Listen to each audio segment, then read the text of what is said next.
ए भैया, हम गायक कलाकार पंकज पुरी अरे सबसे दोनों हाथ जोड़ के निहोरा करतानी कि कौनो गरीब के हक मारे के ना चाहिए ना, तो कौनो गरीब के जब आह निकली तो असही हालात होला।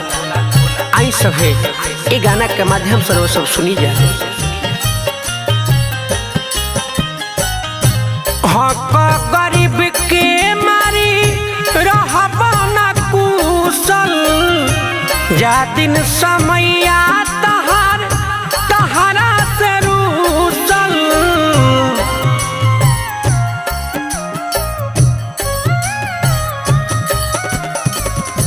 हक गरीब के मारी रहबा ना कुशल, जा दिन समैया तहारा से रूसल।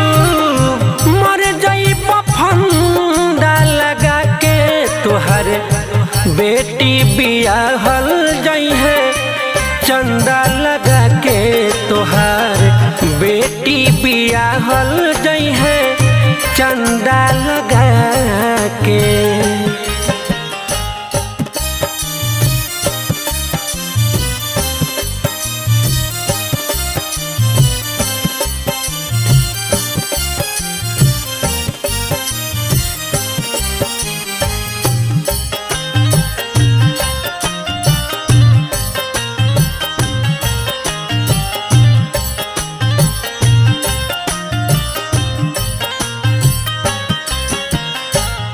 फंड सरकार के हो जनी ह पचा, भूखन गरीबन के आह से बचा।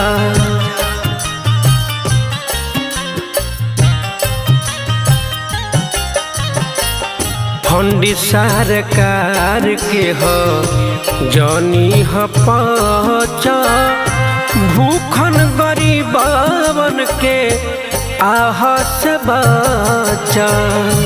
जामीन कहियो खाना दानी घर में फसल, नासा हो जाई तोहर खानदान के नसल।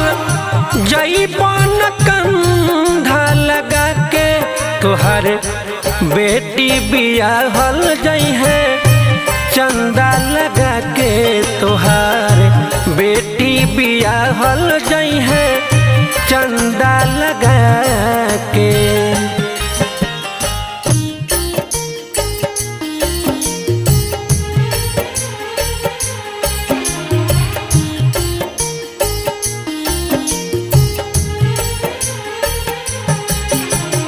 म्यूजिक बाय सुगम राजा।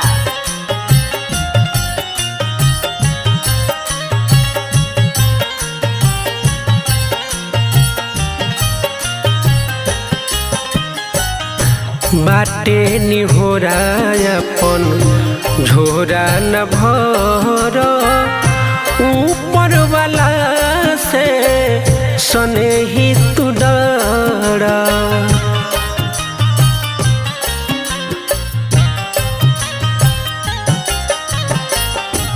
बाटे निहोरा अपन झोरा न भर, ऊपर वाला से सने ही तू डरा।